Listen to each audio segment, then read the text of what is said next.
Então, hoje nós temos a exposição do nosso irmão Fernando, né, que vai falar sobre a criança na espiritualidade, né, para onde vão as crianças quando desencarnam. Né? Seja bem-vindo, meu querido. Muito obrigado. A casa é sua. Nossa.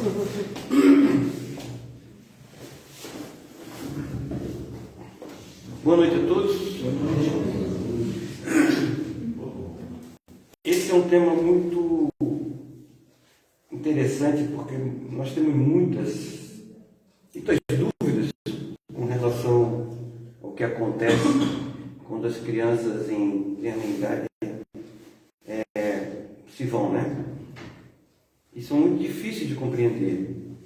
Então, por que os espíritos desencarnam ainda crianças e às vezes até mesmo no útero da mãe?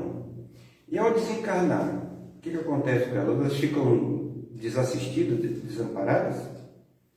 Elas vão para um umbral, é tão falado assim no Espiritismo, né? Sobre o umbral. Né? O Luizinho que tem medo de ir para o umbral, né, Luiz?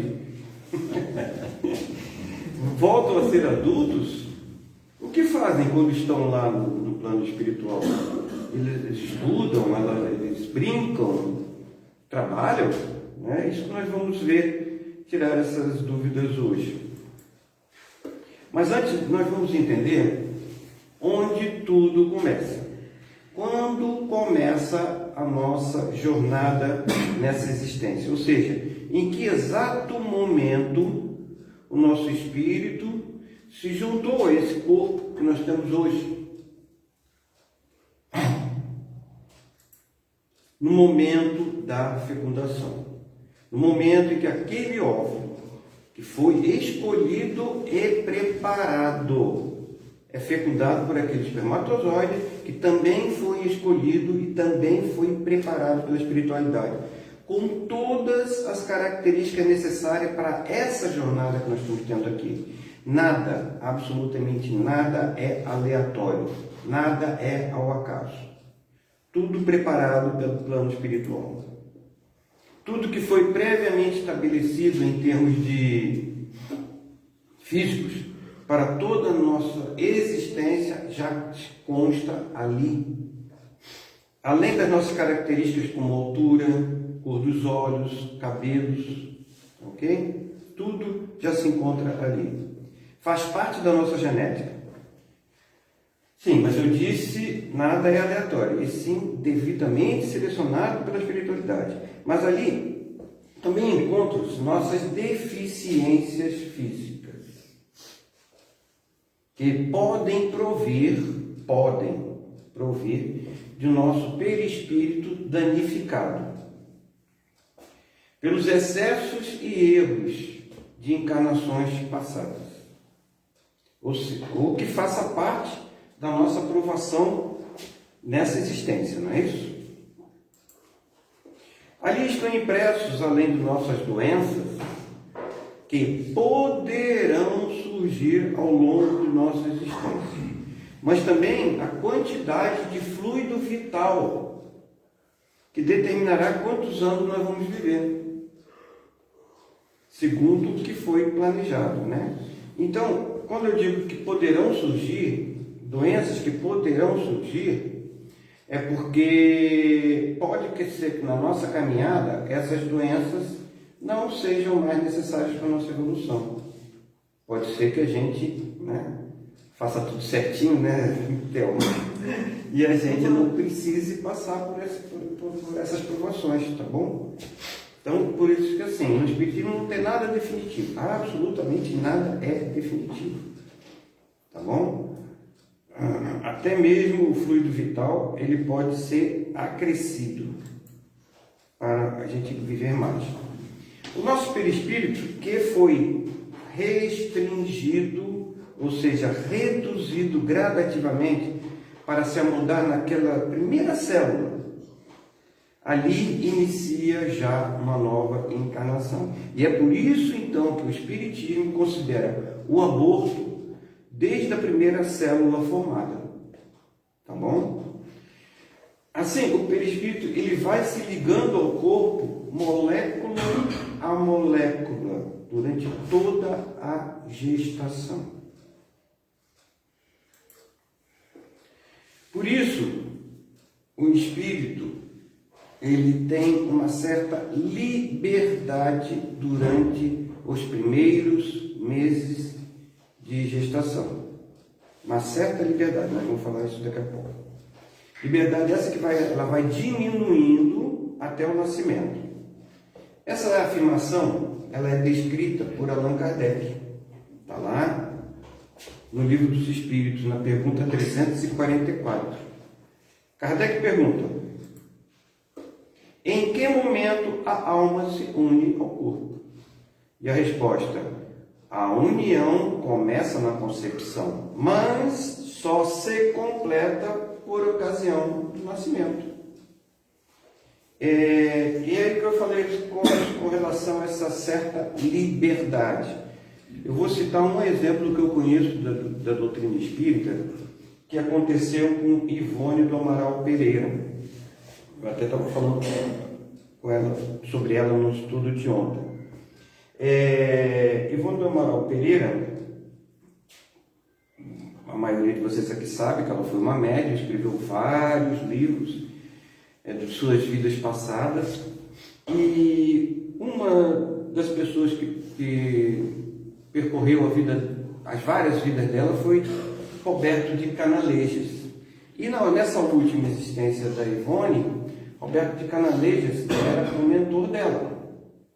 E ele chegou num determinado dia e disse assim: olha, Ivone, essa é a última vez que a gente vai se encontrar, e porque eu vou ter que reencarnar. Posteriormente ela soube onde ele reencarnou lá na Polônia, e a data de nascimento dele. Então ali se constatou que quando essa comunicação de Roberto Canalejas para ela, ele já estava com 4 meses de gestação. A mãe dele já estava com 4 meses de gestação. Então, essa certa liberdade. O corpo realmente o espírito pode, durante a gestação, sair do corpo várias vezes e se comunicar. Outra situação que nós vemos em alguns livros espíritas é a visita do filho em sonho, antes de nascer, bem antes de nascer, conversando com seus pais durante a gestação. Tá? Mas já existe o cordão de prata unindo o corpo ao perispírito. Aqui, acho que quase todos aqui devem ter já ouvido falar desse cordão de prata, né? Cordão de prata é um cordão que une o corpo ao perispírito, desde a concepção até a nossa morte. Então, à noite, quando a gente... Oi? Cordão fluídico. Isso, cordão fluídico, cordão de prata, é bem conhecido.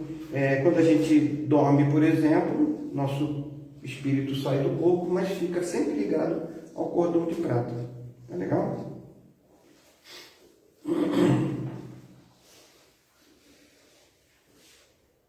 Bem, com todo esse esforço pela vida, então por que acontece o aborto espontâneo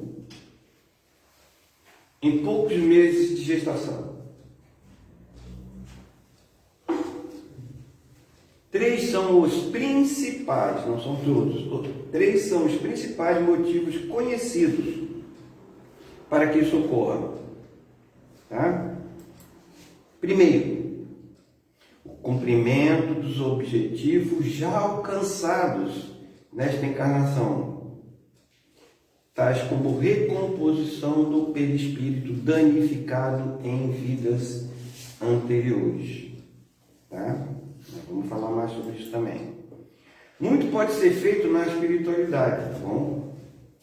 Para a recomposição de um perispírito danificado. Existem sim cirurgias espirituais, mas nosso atual estágio evolutivo, na maioria dos casos, somente na reencarnação ou nas reencarnações, várias reencarnações, essa reconstituição ela pode ser realizada. Não? Quando formos moralmente mais evoluídos, poderemos efetuar essa reconstituição somente com a força do nosso pensamento, tá? Segundo, rejeição da mãe, rejeição do pai ou rejeição de ambos que não desejavam a gravidez. Também provoca o aborto. Terceiro, rejeição do próprio feto, que arrependeu-se dos compromissos que vai ter que cumprir ao reencarnar. Como eu disse anteriormente, né, por isso que eu falei sobre aquele caso de ter uma certa liberdade. Então, essa liberdade também permite que o espírito, durante a gravidez, se arrependa e ele mesmo provoque o aborto. Por isso, existe o livre-arbítrio. Tá? E no livro Divaldo Franco Responde, volume 2, organizado por Cláudia Segusa, perguntado sobre o assunto, Divaldo esclareceu da seguinte forma: também nos explica a doutrina espírita através de Allan Kardec. O espírito, às vezes, arrepende-se de ter investido nessa reencarnação e recebe a permissão para liberar-se dela. É o caso do natimorto, invariavelmente. E continua: em outras oportunidades, o espírito dá-se conta da tarefa que lhe está destinada, das provas que vai experimentar, e teme. Então, roga à divindade que seja interrompida a prova, para que possa dar continuidade em outro momento. Normalmente, esses espíritos que acontece esse caso aqui, normalmente esses espíritos eles são aconselhados a não encarnar neste momento, porque ainda não estão aptos à reencarnação. Mas, exercendo o livre-arbítrio, eles insistem e depois eles se arrependem. Tá bom? Outra curiosidade que podemos ter é essa daqui, da pergunta. O que acontece com o feto após o aborto? E no livro Infância e Mediunidade, do espírito François Rabelais, psicografado por Rafael Figueiredo, ele nos cita que visitou uma maternidade do plano espiritual, onde esses espíritos são recolhidos e tratados, informando que, enquanto alguns esse livro tem na nossa biblioteca também, tá? Enquanto alguns permaneciam acomodados em pequenas estufas, outros ficavam em câmaras preenchidas com líquido, que fazia lembrar o ambiente uterino. Nesse mesmo livro, capítulo 10 desse livro, o autor lembra que falamos anteriormente, referindo-se a alguns destinos desses fetos. Há casos de um mergulho no útero com fins de reestruturar o perispírito lesado. Então, casos de quando a gente, eu vou falar um pouquinho mais adiante sobre isso, né, do suicídio involuntário também. É necessário para a recomposição do perispírito somente um mergulho no útero e logo em seguida ele desencarna também. É um aborto que não tem nada a ver com aqueles 3 casos que a gente falou. No livro já mencionado do Divaldo, perguntado sobre o assunto, ele esclarece: ele retorna ao mundo espiritual de onde veio. Há comunidades no mundo espiritual, inclusive infantis. Oportunamente, conversando com Chico Xavier sobre essas mortes prematuras, ele me contava sobre uma comunidade dirigida pelo espírito Meimei, que é bem conhecido nosso, né, Thelma? Que alberga essas criancinhas em nosso lar. Então tem uma comunidade lá em nosso lar, que é tão conhecida de nós, né? Pelo livro e filmes. Ali, em verdadeiras creches, jardins de infância, são mantidos durante algum período, até que possam voltar à forma primitiva. Mas no caso de gravidez desejada, o aborto espontâneo ou morte em tenra idade, por objetivo já alcançado, não é uma crueldade com os pais? Não esqueçamos da lei de causa e efeito. Provavelmente, bem entre aspas, provavelmente esses pais necessitavam desta prova. Mas mesmo assim, nós não devemos esquecer, mesmo que esses pais precisem dessa prova, nós não devemos esquecer da caridade, do conforto a esses pais que precisam de muito apoio nesse momento tão difícil, né? Não somos nós que devemos julgar se o casal precisa passar por essa dor ou não. Chico Xavier dizia mais ou menos isso. A maior dor de uma mãe ou de um pai é com a perda de um filho em tenra idade. E é por isso um dos motivos de que Chico Xavier dedicou tanto tempo da existência dele ao consolo de pais, principalmente através da psicografia, nesses casos, né, de perda em tenra idade. E nesse mesmo livro, mencionado anteriormente de Valdo Franco, ele comenta: quando os genitores desencarnam, os filhos costumam retornar àquele jardim de infância para recuperarem a expressão, a aparência com que desencarnaram, a fim de que os pais os reconheçam, abracem, convivam e marquem juntos uma nova época para futuras reencarnações, né? Porque quando acontece isso, os pais sempre ficam com aquela imagem do filho quando desencarnou, esquecendo que ele já pode ter crescido, né? Então, por isso que eles voltam àquela aparência deles quando eles desencarnaram. Ele continua: isso acontece porque muitas vezes, quando o espírito retorna na fase infantil e é lúcido, volve às experiências anteriores, apresenta-se como adulto. Mas, quando os pais desencarnam, se encontram um ser adulto, ficam em choque, porque as suas lembranças são de um ser pequenino, dependente. Confirmando esse assunto, Allan Kardec, no Livro dos Espíritos, na pergunta 199, esclarece: por que tão frequentemente a vida se interrompe na infância?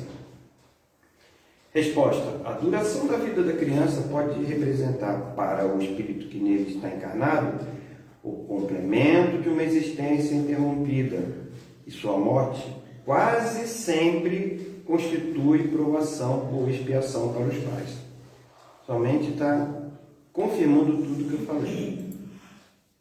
E o que os espíritos quiseram dizer com o complemento de uma existência interrompida antes do término devido? São existências interrompidas quase sempre, mais aspas, por suicídio voluntário ou involuntário, e podem servir para reparação de espíritos danificados, como vimos também nos casos de aborto espontâneo. Às vezes eu estou repetindo muita informação, mas é para vocês realmente guardarem bem essas informações, porque vão ser importantes em algum momento da vida de vocês, tá? Suicídio voluntário e involuntário. Eu acredito que a maioria sabe, mas o suicídio voluntário é quando a pessoa provoca. E o involuntário é quando a gente não cuida da nossa saúde durante essa vida. Aí pode chegar lá no plano espiritual como suicídio, sim. Se você bebeu muito, se você fumou muito, se você exagerou na alimentação, e tem uns outros casos assim que a gente danifica o nosso corpo ao ponto de voltar para o plano espiritual antes da hora. Tá ok? Isso também é considerado um suicídio, mas involuntário. Então, precisa ter a reparação desse período que você deixou de viver. Bom, agora nós já temos elementos suficientes para podermos entrar no assunto principal que eu queria falar com vocês dessa exposição. Como a criança é recebida na espiritualidade. E aqui nós vamos lembrar uma frase de Jesus. Bem-aventurados os que têm puro o coração, porquanto verão Deus. Está em Mateus 5:8. Então vocês acham que as crianças, ao desencarnarem, ficam desamparadas? Por essas palavras de Jesus, vocês acham que as crianças podem ficar desamparadas? Fica óbvio que não, né? No livro, tem 2 livros, Libertação de André Luiz, de Chico Xavier, e no livro Como Vivem os Espíritos, de Antônio Fernando Rodrigues, nós encontramos a resposta para essa pergunta. A resposta é a seguinte: imediatamente são resgatadas, internadas em educandários. Ok? Normalmente passam anteriormente por enfermarias para a necessária recuperação dos traumas causados pelo desencarne. Podem morar também junto a familiares ou lares que as amparem para iniciarem um processo de preparo para a nova reencarnação, que não demorará muito a se realizar. Em hipótese alguma, as crianças passam pelo umbral mais denso. Eu não conheço nenhuma literatura espírita que cite a presença de crianças nestes umbrais inferiores. Ok? E no livro citado acima, Como Vivem os Espíritos, o autor espiritual, inclusive, ele comenta: não seria admissível que as crianças, não estando ainda desenvolvidas física e psiquicamente, fossem conviver com esta turba de desalmados e desprovidos de moralidade, não tendo condições de se defenderem desse meio agressivo, onde impera a lei do mais forte e não da justiça. E em seguida ele continua com a seguinte frase, pergunta, um questionamento, na verdade: se aqui na Terra as crianças são protegidas por leis especiais, por que Deus não iria protegê-las nos planos espirituais? E no livro dos Espíritos,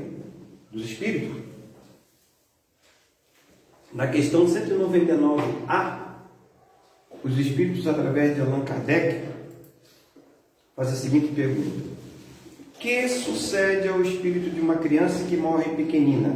E a resposta dos Espíritos foi muito curta: recomeça nova existência. Porém, essa nova existência, ou seja, essa nova encarnação, normalmente não é imediata, tá? Porém, a sua preparação, sim, eles começam imediatamente a se preparar para a nova encarnação. Nas escolas da espiritualidade, onde elas vão brincar, passear e também estudar. Tá bom? A resposta seca e objetiva dada pelos Espíritos, provavelmente ela foi dada no sentido de consolar pais, né? Que deixá-los com esperança de que os seus entezinhos, né, em breve estejam novamente junto a eles. E o que acontece muito frequentemente, tá? Acontece bastante. Outra pergunta frequente: as crianças voltam à condição de adulto logo que desencarnam? Olha, isso dificilmente acontece, pois lembremos primeiro que o perispírito encontra-se adequado à forma infantil. E também foi dito na pergunta 199A do Livro dos Espíritos, que a criança reencarna em pouco tempo. Sendo importante para isso que não se desfaça totalmente essa ambiência terrena, como criança, né? Mas como sempre no Espiritismo, há exceções que não cabe agora a gente tratar, tá bom? Isso é uma maneira geral, é assim. E por falar em escolas ou educandários, eu encontrei esse livro aí, Escola do Além, no Além, do espírito Cláudia Pinheiro Galassi, psicografada por Chico Xavier, com prefácio inclusive de Emmanuel. Relata a vida desse espírito que, ao desencarnar aos 18 anos, pouco depois ela foi convidada para cuidar de crianças num educandário lá do além, né? Da espiritualidade. E está dito no livro, e com o intuito de consolar os pais dela, a fim de informar que as crianças ao desencarnarem não ficam desamparadas, foi instituído um concurso entre 200 instrutores para saber quem teria o privilégio de relatar como funciona uma escola do além. E o projeto da Cláudia foi o escolhido. Nesse livro ela envia mensagens aos pais relatando o seu trabalho com as crianças.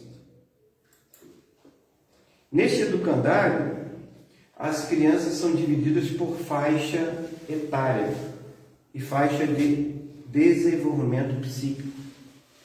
E coube a ela, a Cláudia, as de 0 até 2 anos.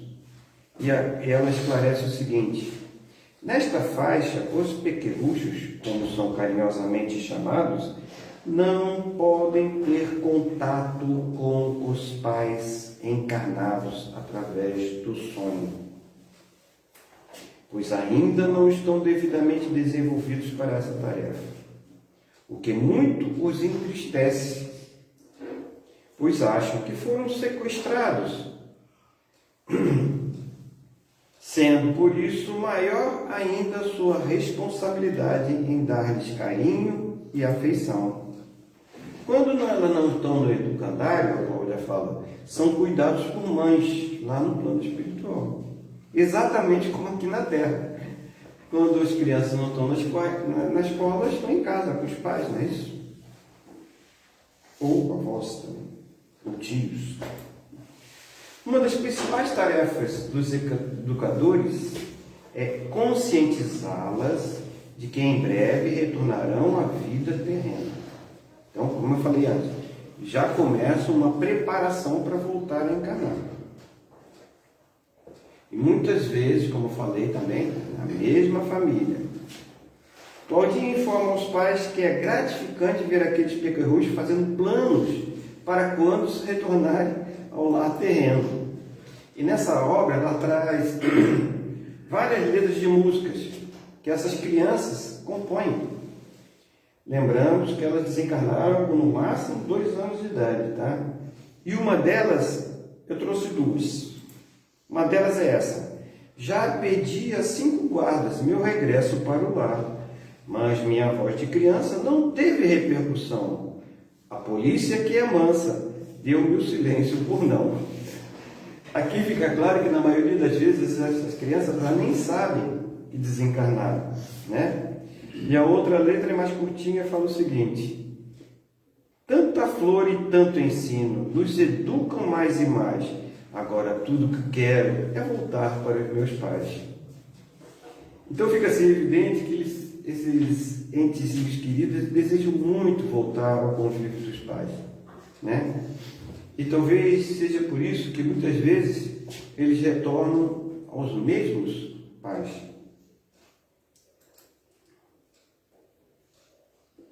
Vamos agora assistir rapidamente um vídeo, já tem tempo, assistir um vídeo de apenas 6 minutinhos, mas muito esclarecedor, do palestrante espírita Jorge Elarrat Canto. Se vocês não conhecem, para mim, hoje, esse Jorge Elarrat é o melhor palestrante espírita da atualidade. Vamos ver. Como entender aquilo que falava do mundo espiritual tão pequeno, sem nem ter tido ensinamento de nada? E hoje nem ouvir suporta e foge das conversas de mundo espiritual? Isso se justifica, segundo aquilo que Emmanuel coloca no livro O Consolador, que o processo reencarnatório nosso ele não se dá totalmente na hora do nascimento. Kardec diz que os últimos laços materiais se fixam no nascimento, ou seja, vai acontecendo a gestação e o espírito vai se encaixando no corpo. No nascimento, os últimos laços materiais estão vinculados. Mas o espírito ainda não está completamente disposto. Ele ainda possui muitas conexões ainda com o mundo espiritual. Ele ainda está meio lá e meio cá. À medida que a encarnação vai se processando, ele vai fazendo um processo natural de amortecimento dessas lembranças espirituais e vai apagando as percepções que ele tem do mundo espiritual. Quando isso acontece? Sistemando aproximadamente lá pelo 7º ano de existência. Então, até os 7 anos, o espírito, ele ainda que esteja encarnado, ele ainda possui muitas percepções do mundo espiritual, mesmo não sendo necessariamente médico. Você pode ter uma criança que tem vários episódios que representam conexões mediúnicas espirituais, mas que ele, à medida que vai avançando na infância, que vai apagando, desaparece. Mas aí você tem que, antes dos 7 anos, menino que não dorme à noite, chora, porque tem uma entidade do quarto, e a entidade ele percebe e ele não consegue dormir. Menino que adoece de maneira muito fácil, em função de pessoas perturbadas, negativas, complicadas, que se aproximam do nosso lar e que podem trazer algum tipo de problema para a criança. É criança pequena, é mais frágil. Meninos que conversam com um amigo espiritual. Meninos que reclamam, dizendo, mas você não era minha mãe, você não era meu pai. Essa roupa eu não usava, eu usava uma roupa diferente. Cadê minha roupa que eu usava? Esse guarda-roupa não é meu. Pessoas, meninos que falam de suas outras existências nessa janelinha de tempo até os 7. À medida que o tempo vai chegando nos 7 anos, essas lembranças vão apagando, e ele vai completando o seu processo de despertamento para a vida adulta. Quando chega na adolescência, ele efetivamente despertou para viver. Aí eu vou saber quem reencarnou dentro da minha casa. E isso é muito comum. Então não caracteriza que é médico. Se o seu menino, quando criança, falava de mundo espiritual, é porque ele provavelmente estava nessa faixa anterior aos 7, em que é mais comum essas falas sobre percepções espirituais das crianças. E aí, quando foi despertando de maneira real a interferência da matéria, a influência do meio, a influência da sociedade, a influência do corpo, os processos de perturbação que todos nós possuímos, acabou, de certa maneira, desviando o olhar desse mesmo menino para uma outra leitura em que ele não tem mais interesse pela vida espiritual. Não é comum, mas o desenho que se faz é que a gente não se angustie com isso. A gente, sem tornar-se chato, sem se tornar antipático, a gente fala quando der, vai sem ficar perturbando a cabeça dos outros, a gente vai falando sobre essas coisas, porque lá na frente, isso pode ser útil, quando a dor vier, quando o sentimento de solidão chegar, quando houver um tropeço e as portas que se espera que estejam abertas se fechem, e você sentir uma necessidade imperiosa de procurar socorro, ele precisa saber onde ele pode encontrar socorro sem ser cobrado. E aí você não pode oferecer a ele uma mensagem de cobrança. Cuidado, hein? E depois, quando acontecer, não ameaça. Mas deixe a mensagem. Vá deixando o alimento pelo meio do caminho. Porque o que é esperado de acontecer, como ele está vivendo um afastamento das questões espirituais, mais cedo ou mais tarde, ele sentirá sede de paz. Ele sentirá sede de um conhecimento que consome. E precisa saber aonde está a fonte dessa água viva. E aí você precisa deixar esse conhecimento, porque na hora que ele procurar, ele tem que saber aonde encontrar. Isso acontece com muitos de nós. Na adolescência a gente faz uma mistura de um monte de coisa. E mais tarde, quando a gente amadurece, meu Deus, preciso de mais de um esclarecimento, de um conforto espiritual. Veja como as casas espíritas estão cheias de adultos, cheios de problemas, conflitos familiares, dramas de toda ordem, muitas vezes iniciados na adolescência. Quando a gente não cuida disso no momento mais certo, a gente tem a tendência, quando conhece esse caminho, a bater nessa porta quando estamos adultos, cheios de feridas, mas que com certeza são possíveis de serem tratadas. Você viu ali uma coisa interessante que eu não tinha prestado atenção até quando eu vi o vídeo. Ele fala que a verdadeira personalidade da pessoa é quando entra na adolescência, né? A mediunidade na infância é extremamente comum e daria assunto até para outros e outras palestras. Porém, eu vou só entrar nesse assunto rapidamente para lembrar que, apesar da criança, né, como ele falou, possuir uma proteção espiritual especial até os 7 anos, segundo Emmanuel, a reencarnação demora 3.000 dias para se completar, o que dá mais ou menos gestação e 7 anos, mais ou menos esses 3.000 dias. E se a gente perceber que uma criança está com a mediunidade muito aflorada, nós devemos tomar certos cuidados. Então, como devemos, por exemplo, proceder no caso que acontece muito, quase todos os casos de criança, dos amigos imaginários, né? Que são realmente espíritos que as crianças estão vendo, convivem às vezes, brincam com eles, e a gente não dá muita importância a isso, acha que é só a imaginação da criança, né? Basta a gente ser sincero, digamos que nós não estamos os vendo, mas que são bem-vindos, né? Esses espíritos amigos, eles podem ser espíritos de crianças que estão ali, mas também podem ser até de idosos. Seria importante que essas crianças elas frequentem a evangelização infantil, pois se estas companhias elas começarem a ser prejudiciais à criança, frequentar um centro espírita, a espiritualidade cada ela pode ajudar no tratamento, tá bom? Porque mesmo, vamos dizer, avô está ali naquela casa ali, porque gosta da criancinha, ele não entende que está perturbando a criança, que está deixando a criança desconfortável, né? Por isso que o centro espírita pode ajudar nesse caso, com a evangelização infantil. Nesse livro aí já mencionado, Infância e Mediunidade, na página 24, o autor espiritual nos ensina o exercício da mediunidade, mesmo que aflorado, não deve ser estimulado em crianças. A sua organização nervosa pouco sedimentada e ainda em construção não deve receber as extremadas reações sentimentais que o contato espiritual nos propicia. Então, gente, em hipótese alguma, devemos achar que demonstrar mediunidade aflorada em criança deve ser desenvolvida. É um termo que é usado no espiritismo que eu não gosto muito.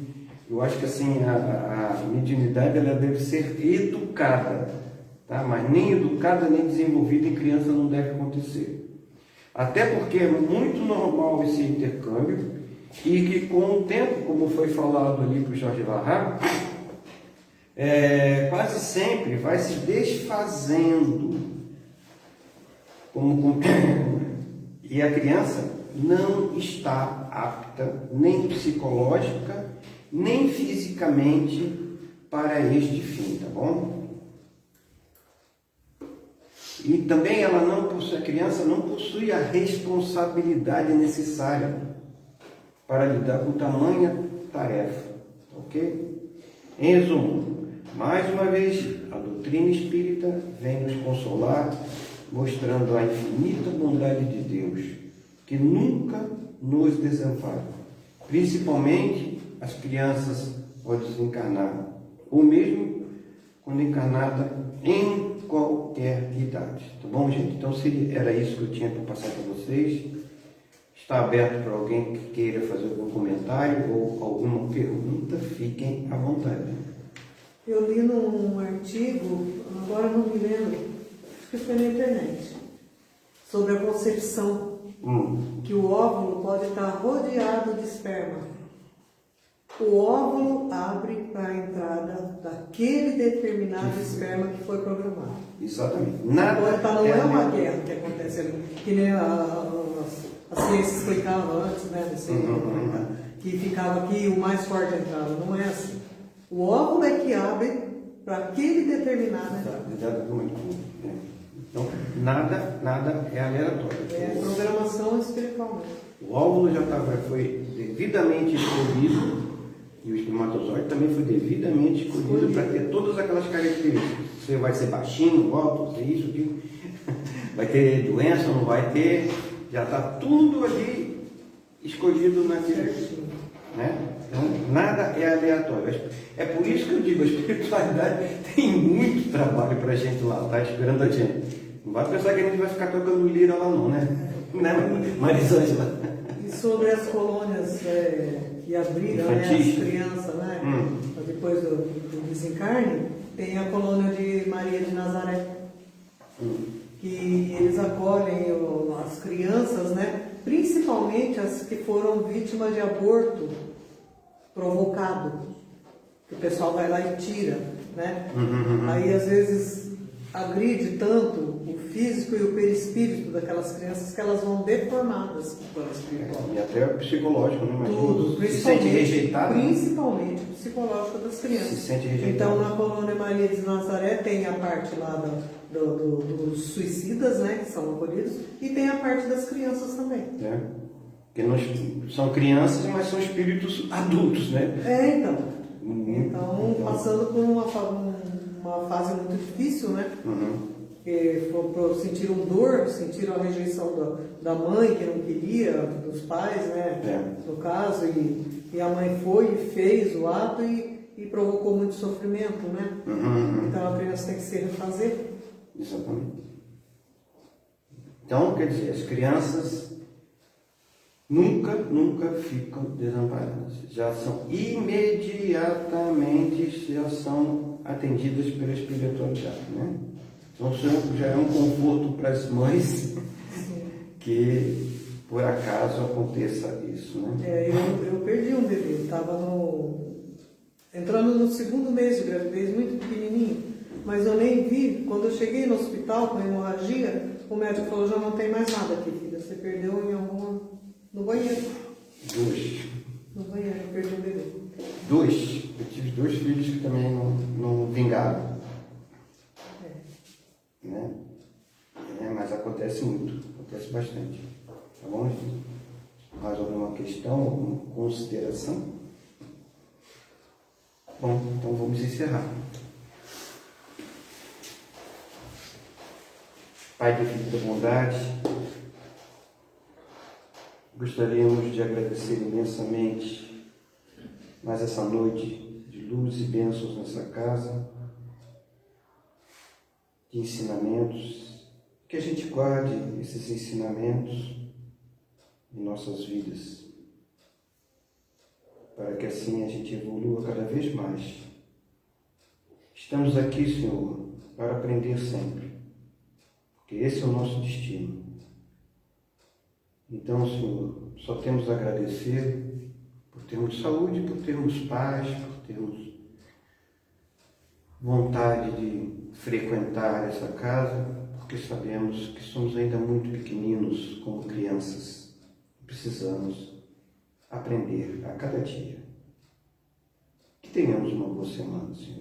Que assim seja. Que assim seja.